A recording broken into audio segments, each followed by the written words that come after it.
Hello, मैं हूं नवनीत और स्वागत है आपका द माइनस प्लस पे। आज हम लोग सीखेंगे सिंपल इंटरेस्ट, साधारण ब्याज कैसे बनाया जाता है वो हम लोग सीखेंगे। बहुत ही बेसिक से हाई लेवल तक सीखेंगे। ठीक है, पूरा वीडियो देखिए, बिना स्किप किए हुए देखिए, आपको पूरा समझ में आएगा कि साधारण ब्याज क्या है, कैसे बनाया जाता है, फॉर्मूला कैसा है। और फॉर्मूला याद करने की भी जरूरत नहीं पड़ेगी, इस तरह से हम समझा देंगे। ठीक है, और क्लास का जो नोट्स है उसके लिए आप डिस्क्रिप्शन में जो लिंक है उस पर क्लिक करके नोट्स का पीडीएफ डाउनलोड कर लीजिए, लिखने की जरूरत नहीं है। ठीक है, तो चलिए आज की वीडियो को शुरू करते हैं बिना किसी देरी के। सिंपल इंटरेस्ट सीखेंगे, साधारण ब्याज सीखेंगे, बेसिक से हाई लेवल तक सीखेंगे। जिन्होंने चैनल को सब्सक्राइब नहीं किया, चैनल को सब्सक्राइब करके वीडियो को लाइक कर दीजिए। और जो कुछ भी आपके मन में आ रहा होगा वीडियो देखने के बाद या पहले, वो आप कमेंट करिए। ठीक है, चलिए चलते हैं आज के टॉपिक पे। सबसे पहले आज की क्लास का जो वोकैब है वो आप देख लीजिए कि साधारण ब्याज मतलब किसी किसी को दिक्कत हो जाता है कि साधारण ब्याज, उसका इंग्लिश होता है सिंपल इंटरेस्ट और डिनोट करते हैं एसआई से। मूलधन, मूलधन का इंग्लिश होता है प्रिंसिपल अमाउंट और डिनोट करते हैं उसे पी से। समय का इंग्लिश होता है टाइम, आप सभी को पता होगा, और डिनोट करते हैं उसे टी से। दर, दर जो है उसे रेट कहते हैं और उसे डिनोट करते हैं आर से। मिश्रधन को कहते हैं एडिशन और डिनोट करते हैं ए से। तो ये हो गया आज की क्लास का वोकैबुलरी। ठीक है, अब चलिए चलते हैं। अब हम लोग सीखेंगे कि साधारण ब्याज। देखिए, प्रश्न जो आपसे पूछा जाएगा उसमें साधारण ब्याज जो है उसमें मूलधन कौन सा है, समय कौन सा है, दर कौन सा है, मिश्रधन कौन सा है, इसमें भी कंफ्यूजन होता है। तो कैसे पहचानेंगे कि ये मूलधन है या मिश्रधन है या ब्याज है, या कैसे पहचानेंगे कि ये समय दिया हुआ है या दर दिया हुआ है। तो इसी चीज को पहले हम क्लियर करते हैं। छोटी सी बात हम आपको बताएंगे, उससे आपको सारा कुछ क्लियर हो जाएगा कि साधारण ब्याज कौन सा है, मूलधन कौन सा है, मिश्रधन कौन सा है या समय कौन सा है, सब कुछ आपको क्लियर हो जाएगा। ठीक है, चलिए कैसे जानते हैं वो देखिए। अब देख लीजिए, ये मैं हूं, ठीक है, और ये है आप। ठीक है, तो मुझे अगर 500 रुपये का जरूरत हो गया, मुझे 500 रुपया अभी चाहिए, मान लीजिए कोई काम आ गया मुझे जिसमें 500 रुपये की आवश्यकता है मुझे। ठीक है, अब मेरे पास 500 नहीं है, तो मैं आपके पास गया 500 रुपया मांगने कि भाई साहब आप मुझे 500 रुपया दे दो, जब मेरे पास आ जाएगा तो मैं आपको वापस लौटा दूंगा। ठीक है, आप बोलेंगे, अब आप कहेंगे ना कि मैं आपको 500 रुपया देता हूँ, लेकिन जब आप दोगे तो इतने दिन जो आप, मैं आपका इस समय जो मदद कर रहा हूँ, इसके बदले आपको 500 में कुछ जोड़ के देना होगा। मतलब 500 रुपया मैं अभी आपको देता हूँ, लेकिन जब आप लौटाओगे तो इसमें कुछ बढ़ा के देना होगा, 510 रुपया, 520 रुपया, 525 रुपया, क्योंकि मैं आपको कुछ दिनों के लिए जो पैसा दे रहा हूँ तो इसके बदले आपको कुछ देना चाहिए, ये एक रूल होता है। ठीक है, अब आप किसी का कोई भी चीज लोगे तो अगर उसे लौटाओगे तो कुछ बढ़ा के उसमें या कुछ पैसे ज्यादा करके लौटाना होगा, तभी तो वो आपकी मदद करेगा समय पे, है कि नहीं। तो वो जो ज्यादा बढ़ा के लौटाया जाता है उसको बोलते हैं ब्याज, उसको बोलते हैं इंटरेस्ट। ठीक है, तो ये देखिए, इसके पीछे भी नियम होता है कि कैसे बढ़ता है कैसे घटता है। ठीक है, तो वो भी हम आपको बताएंगे। तो अभी जो हम आपसे 500 रुपया मांगे उधार और आपने दे भी दिया, तो ये जो उधार आपने दिया और हमने लिया तो ये हो गया मूलधन। ठीक है, अब आप जो बोलोगे कि चलो कब लौटाओगे, तो मैं बोलूंगा कि 1 साल के बाद। तो ये जो 1 साल है ना, ये समय अवधि हो गया, साधारण ब्याज का समय अवधि हो गया। अब आप बोलोगे कि कितना रुपया बढ़ा करके दोगे, तो मैं बोलूंगा कि 500 रुपया आपसे लिया है, 50 रुपया मैं ज्यादा दूंगा। तो ये 50 रुपया जो मैं आपको ज्यादा दूंगा ये हो जाएगा ब्याज। ये 50 रुपया क्या हो जाएगा, ब्याज हो जाएगा। ठीक है, अब देखिए, मैं 1 साल के बाद आपको टोटल कितना लौटाऊंगा, तो 500 तो आपसे जो मैंने लिया वो तो देना ही है मुझे, प्लस 50 रुपया मैं एक्स्ट्रा आपको दूंगा, क्योंकि आपने मुझे समय पर हेल्प किया था और इतना दिन मैंने आपका पैसा रखा, उसके बदले मैं आपको 50 रुपया ये ब्याज दे रहा हूँ। तो टोटल 500 प्लस 50 बराबर 550 रुपया मैं आपको लौटाऊंगा। तो ये जो 550 टोटल है, मतलब आपका जो मूलधन था और जो ब्याज मैंने दिया, दोनों जोड़ के, इसको बोला जाता है मिश्रधन। ठीक है, तो मिश्रधन आप समझ गए, मूलधन आप समझ गए, ब्याज समय समझ गए, समय समझ गए। अब जो बच गया है वो है दर। दर आप कैसे समझोगे वो देखिए। अब दर जो है, अब देखिए, अभी तो आपने कह दिया कि 50 रुपया ज्यादा देंगे, ये डायरेक्ट बोल दिया हमने, लेकिन अब देखिए इसके पीछे भी नियम होता है कि कैसे बढ़ेगा। अब आप मान लीजिए 100 रुपया हम आपसे लेते हैं और साल में 5 रुपया बढ़ता है, तो साल में 100 पर 5 रुपया, एक साल में 100 पर 5 रुपया, मतलब इसको बोला जाता है 5% वार्षिक ब्याज। ठीक है, दर को समझना पड़ेगा आपको कि 100 रुपया पर कितना रुपया बढ़ रहा है एक साल में, तो वो हो जाएगा उतना प्रतिशत वार्षिक ब्याज। ठीक है, चलिए अभी हम आपको क्लियर करके और समझाते हैं, आगे चलिए। अब देखिए, मैंने आपसे उधार लिया था 500 रुपया, मतलब मूलधन हो गया 500 रुपया। ठीक है, मैंने उधार लिया 1 वर्ष के लिए, इसलिए समय 1 वर्ष हो गया। ठीक है, साधारण ब्याज जब भी आप बनाओगे तो इस तरह से आपको पहचानना होगा कि कौन सा मूलधन है, कौन सा समय है, कौन सा दर है, कौन क्या है। ठीक है, तो 500 रुपया जो उधार जो लिया जाता है या उधार दिया जाता है उसको बोलते हैं मूलधन। जितने समय अवधि के लिए लिया जाता है उसको बोलते हैं समय, टाइम। अब देखिए, मैंने आपको मूलधन के अलावा 50 रुपया अधिक दिया, मतलब साधारण ब्याज जो है वो 50 रुपया हो गया। आपके मूलधन के अलावा मैंने आपको 50 रुपया अधिक दिया, तो वो क्या हो गया, जो रुपया मैंने आपको अधिक दिया मूलधन के अलावे जो मैंने आपको दिया उसे ब्याज कहा जाता है। अब दर को समझिए, यहाँ पर मैंने आपको 1 वर्ष में 500 रुपया पर 50 रुपया अधिक दिया। देखिए, 1 वर्ष के लिए मैंने आपसे 500 रुपया लिया और 1 वर्ष में 50 रुपया अधिक दिया, तो 500 रुपया पर 50 रुपया अधिक दिया, तो 1 वर्ष में 100 रुपया पर कितना अधिक दिया, तो 100 रुपया पे 10 रुपया अधिक दिया। देखिए, 100 पर 10 रुपया अधिक दिया, 200 पर 20 रुपया अधिक दिया, 300 पर 30, 400 पर 40, इसीलिए ना 500 पर 50, मतलब 100 पर 10 रुपया हम आपको ज्यादा दे रहे हैं एक साल में। तो 100 पर जितना रुपया एक साल में ज्यादा दिया जाता है वही हो गया ब्याज की वार्षिक दर। 10%, 10 रुपया 100 पे दे रहे हैं एक साल में, तो 10% वार्षिक, इस तरह से दर को समझा जाता है। अगर अभी दर समझ में नहीं आ रहा है तो आप चिंता मत करिए, आपको इसे इस तरह समझना भी नहीं पड़ेगा, बस फॉर्मूला में आप रखोगे और आपको निकल के आ जाएगा। अब देखिए, मिश्रधन किसे कहते हैं। मैंने आपको 1 साल के बाद मूलधन 500 रुपया और ब्याज 50 रुपया मिलाकर टोटल 550 रुपया वापस किया, इसलिए मिश्रधन जिसे ए से डिनोट करते हैं वो हो गया 550 रुपया। तो इस तरह से आपको पहचानना होगा कि कौन सा मूलधन है, कौन सा समय, कौन सा दर, कौन सा ब्याज, कौन सा मिश्रधन। आशा करते हैं आप ये समझ गए होंगे। अब चलिए आगे बढ़ते हैं। अब वीडियो को बिना स्किप किए हुए देखिए, हम बेसिक से बता रहे हैं, हर एक चीज बता रहे हैं और हाई लेवल तक की बताएंगे। ठीक है, अब फॉर्मूला देखिए, हम तो कहते हैं कि सिंपल इंटरेस्ट में मात्र आप 2 फॉर्मूला को ध्यान में रखिए। एक देखिए, सिंपल इंटरेस्ट, साधारण ब्याज बराबर फॉर्मूला होता है मूलधन गुना समय गुना दर बटे 100। ठीक है, ये होता है फॉर्मूला। ये क्या होता है, फॉर्मूला मूलधन गुना समय गुना दर बटे 100। ये फॉर्मूला आप याद करिए, साधारण ब्याज का ये फॉर्मूला काफी है। उसके अलावा एक फॉर्मूला देखिए, मिश्रधन बराबर क्या होता है, मूलधन प्लस ब्याज। ये तो आपको फॉर्मूला याद करने की जरूरत भी नहीं होगी, क्योंकि देखिए मिश्रधन क्या होता है, मैंने अभी आपको बताया ना कि जो रुपया मैंने आपसे लिया उसे मूलधन कहते हैं, उसके अलावा जो मैं आपको देता हूँ ब्याज, उस दोनों को जोड़ के जो होता है उसी को तो मिश्रधन कहते हैं। ये अभी मैंने आपको समझाया, तो ये फॉर्मूला आपको झट से याद हो जाएगा या आप समझते भी होंगे। ये जो है साधारण ब्याज बराबर, ये फॉर्मूला आप देखिए, मूलधन गुना समय गुना दर बटे 100, ये फॉर्मूला आप याद करिए। तो अब जब सवाल में साधारण ब्याज पूछेगा तो ये फॉर्मूला लगाएंगे, मिश्रधन पूछेगा तो ये फॉर्मूला लगाएंगे।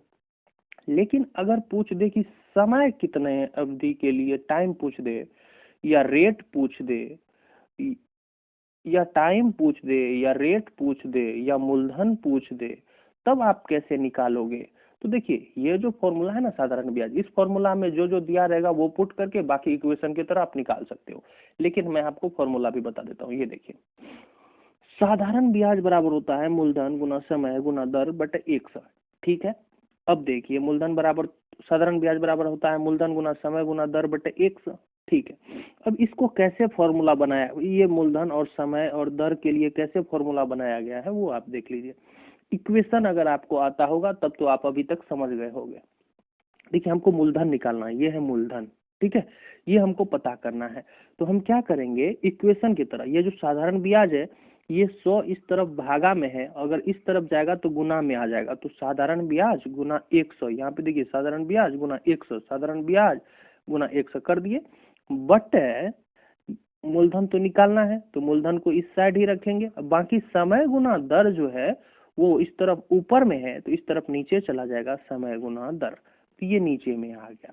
तो इस तरह से फॉर्मूला बनाया गया है। ठीक है, ये इक्वेशन है, कुछ और नहीं है, बस यही जो है यही फॉर्मूला है। ये सब एक स्टेप आगे बढ़ा दिया गया है इस फॉर्मूला को।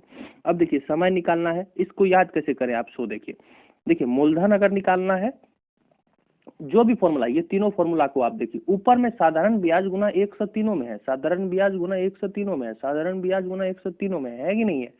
अब देखिए अगर मूलधन पूछ रहा है तो मूलधन के अलावा क्या बच गया, समय और दर, वो नीचे में गुना करके लिख देंगे। ठीक है, अगर समय पूछ रहा है तो समय पूछ रहा है तो समय इस साइड लिखेंगे, तो समय छोड़ के मूलधन गुना दर इस तरफ लिख देंगे।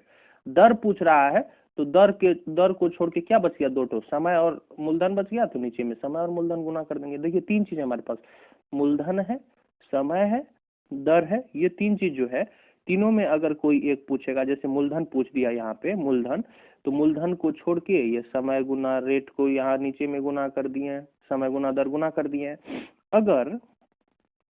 अगर हमसे समय पूछ दे तो क्या बच गया, मूलधन और दर बच गया, तो यहाँ पर मूलधन और दर को गुना कर दिए हैं। अगर दर पूछ दे, अगर पूछ दे कि दर, ये रेट जो है ये पूछ दे, तो इसके अलावा क्या बच गया है, पी गुना टी, मूलधन गुना समय, तो नीचे में उसको गुना कर दिए। तो ये समझने वाली बात है, आपको याद नहीं करना होगा, आप समझ लीजिए।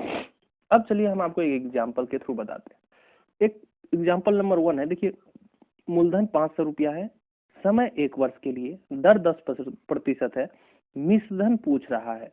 तो मिश्रधन के लिए जो फॉर्मूला होता है वो होता है मूलधन प्लस ब्याज।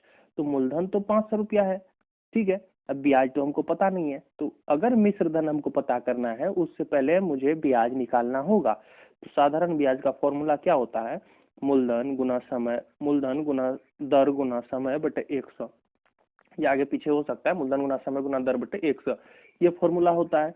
तो इस फॉर्मूला से पहले हम लोग ब्याज निकालेंगे। तो देखिए मूलधन कितना है 500, गुना दर कितना है 10%, समय कितना है 1 वर्ष के लिए। एक बात और ध्यान दीजिए, कभी कभी आपको महीने में दे देगा कि 4 महीना का ब्याज बताइए, तो यहाँ पर 4 नहीं लिख देना है, ये जो 1 है इस फॉर्मूला में, ये जो समय अवधि है ये वर्ष में लिखा जाता है। आगे हम आपको बताएंगे कि उस स्थिति में अगर माह में पूछेगा तो क्या करेंगे, बस 1-2 स्टेप के बाद हम आपको बताएंगे। अभी देखिए साधारण ब्याज निकालने के लिए 500 गुना 10 गुना 1 बटे 100, मूलधन गुना दर गुना समय बटे 100 करके, ये 0 से 0, ये 2 0 कट गया, 10 पचे 50, 50 रुपया हो गया ब्याज। 50 रुपया क्या हो गया, ब्याज हो गया। तो अब हमको ब्याज भी पता है, मतलब SI पता है 50 रुपया।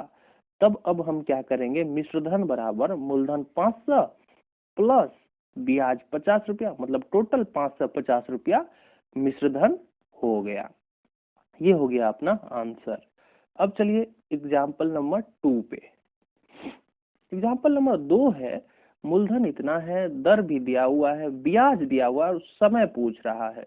तो समय के लिए कौन सा फॉर्मूला है, हम आपको बताएं कि ऊपर में साधारण ब्याज गुना 100 तो करना ही है। अगर मूलधन पूछे, समय पूछे, दर पूछे, इस तीनों में से कोई भी चीज पूछे तो इस फॉर्मूला में ऊपर में तो साधारण ब्याज गुना 100, बट नीचे में इस तीनों में से जो समय अगर पूछ लिया तो बाकी हमारे पास क्या बच गया, मूलधन और दर बच गया, उसको गुना करके नीचे में लिख देंगे। तो समय बराबर देखिए साधारण ब्याज 200 दिया हुआ है, तो 200 गुना 100 तो फॉर्मूला में ही है, तो गुना 100 बटे मूलधन गुना दर, मूलधन 1000 है, दर 5% है तो 5। ठीक है, तो ये इतना हो गया। अब इसको सॉल्व करिए, ये तीनों 0 कट गया, ये 2 0 और 1 0 यहाँ से कट गया। अब ये 5 1 5, 5 चौके 20, तो कट कुट के कितना आ गया 4। तो समय बराबर हो गया 4 वर्ष, समय ही पूछा गया था, समय बराबर 4 वर्ष आंसर। बहुत इजी है, बहुत इजी है, अब ध्यान से देखिए खाली। अब चलिए अगला एग्जांपल लेते हैं। मूलधन 200 रुपया, समय 2 वर्ष, साधारण ब्याज 50 रुपया, दर पूछ रहा है। दर अगर पूछ रहा है तो ऊपर में हम आपको बोले ना कि साधारण ब्याज गुना 100 तो देना ही होगा। अब दर के अलावा क्या बच गया हमारे पास, मूलधन गुना समय, तो वो नीचे में दे दिए। फॉर्मूला याद करना कितना आसान है, देखिए अब दर बराबर साधारण ब्याज 50 दिया हुआ है यहाँ पे, तो 50 गुना 100 तो फॉर्मूला में ही है, तो 100 तो पुट करेंगे ही करेंगे। नीचे में मूलधन 200 गुना समय 2 वर्ष के लिए, तो 2। तो अब देखिए ये 100 दूनी 200, 2 कट गया, 2 से जो 50 में भागा दिए तो 25 बारी में चला गया, तो बराबर आ गया 25 बटे 2। और दर पूछ रहा है तो ये दर प्रतिशत में होता है, तो 25 बटे 2% आंसर हो गया। ठीक है, अब चलिए अगला देखते हैं। देखिए अगर आपको माह में पूछते कि 6 माह का बताइए, 2 माह का बताइए, 3 माह का बताइए, 7 माह का, कोई भी पूछ दे कितना भी, 16 माह का बताइए, उस स्थिति में आपको क्या करना है वो देखिए। हम बोले आपको कि उस फॉर्मूला में समय आपको वर्ष में रखना है, केवल वर्ष में, माह में नहीं दे देना है। तो उसके लिए आप क्या करोगे, तो जो माह दिया रहेगा उसको पहले आपको वर्ष में कन्वर्ट करना होगा, उसके बाद पुट करिए फॉर्मूला में, फिर निकालिए। कैसे, देखिए महीना को वर्ष में बदलने के लिए महीना में 12 से भाग दिया जाता है। तो 6 माह का अगर पूछेगा तो उस फॉर्मूला में माह में तो 6 नहीं रख देंगे, हमको वर्ष में रखना है। तो हम क्या करेंगे, 6 माह को वर्ष में बदलेंगे। तो 6 माह बराबर 6/12, किसी भी माह को वर्ष में बदलने के लिए 12 से भागा दिया जाता है। तो 6 माह को अगर वर्ष बनाना है तो 6/12 करेंगे, 6/12 बराबर 1/1 हो जाएगा 2, 6/12 मतलब 1/2 वर्ष। अब फॉर्मूला में समय की जगह पे 1/2 रख देंगे, तब निकलेगा। 8 माह बोलेगा तो क्या करेंगे, 8/12 कर देंगे, जो भी बोलेगा उसमें 12 से भागा दे देंगे। तो 4 दूनी 8, 4 तिया 12, तो 2/3 वर्ष हो जाएगा। ठीक है, अब हम लोग क्या करेंगे, अब इस तरह से एक एग्जाम्पल करते हैं जिसमें माह में पूछा गया है। चलिए देखिए एग्जाम्पल, मूलधन 400 रुपया, समय 4 महीना, महीना है यहाँ पर वर्ष नहीं है, ध्यान से देखिए महीना है, दर 3% वार्षिक, साधारण ब्याज पूछ रहा है। तो पहले 4 माह को हम वर्ष में बदल लेते हैं। तो 4 माह को वर्ष में बदलने के लिए 4/12, 12 से भागा देना होगा, 4 एकम 4, 4 तिया 12, मतलब 1/3 वर्ष हो गया। 4 माह का मतलब क्या हो गया, 1/3 वर्ष।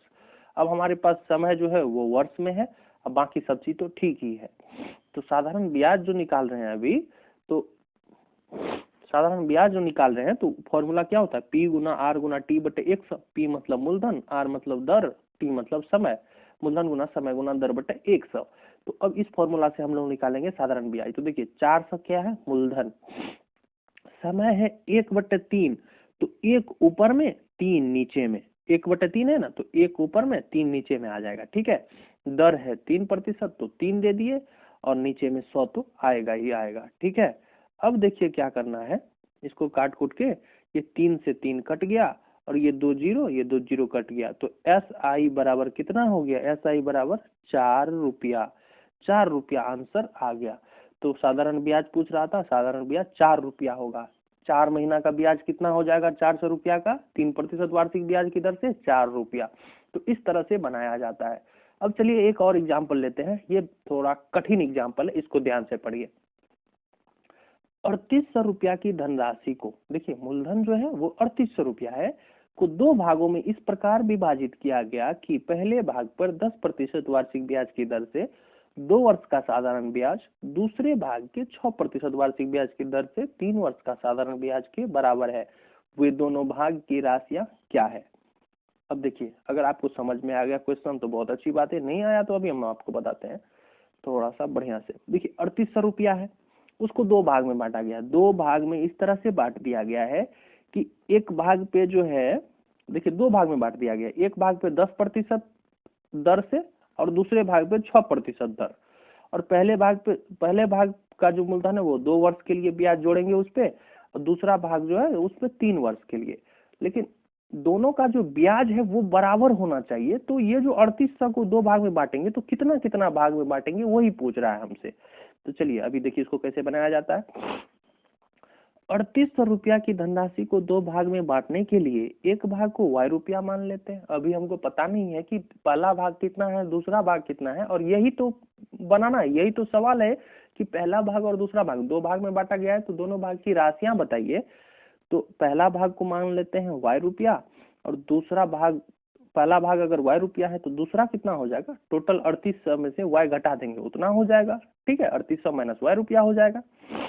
अब प्रश्न के अनुसार कहा जा रहा है कि दोनों का ब्याज बराबर है, साधारण ब्याज बराबर है। तो देखिए पहला जो है y, उसको उस पे 2 वर्ष के लिए, तो मूलधन गुना समय 2 वर्ष गुना दर कितना है 10%, 10/100, मूलधन गुना समय गुना दर/100, ये ब्याज हो गया। और ये ब्याज किसके बराबर है, तो बराबर है दूसरा जो मूलधन है 3800 माइनस y गुना 3 वर्ष के लिए गुना 6% वार्षिक ब्याज की दर से बटे 100, इसके ब्याज के बराबर है। तो दोनों के ब्याज को बराबर कर दिए, ये इक्वेशन बन गया।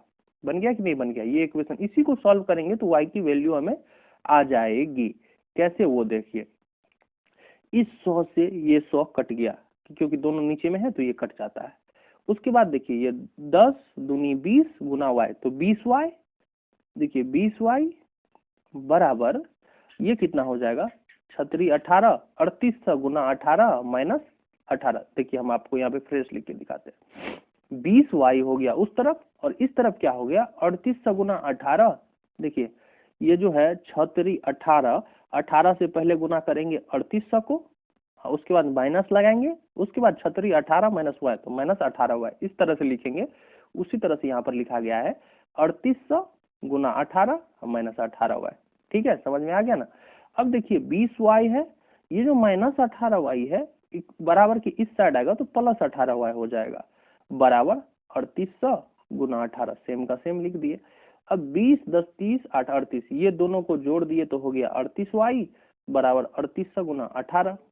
ठीक है, अब y बराबर हो जाएगा 3800 गुना 18, ये जो 38 गुना में है इस तरफ भागा में आ गया।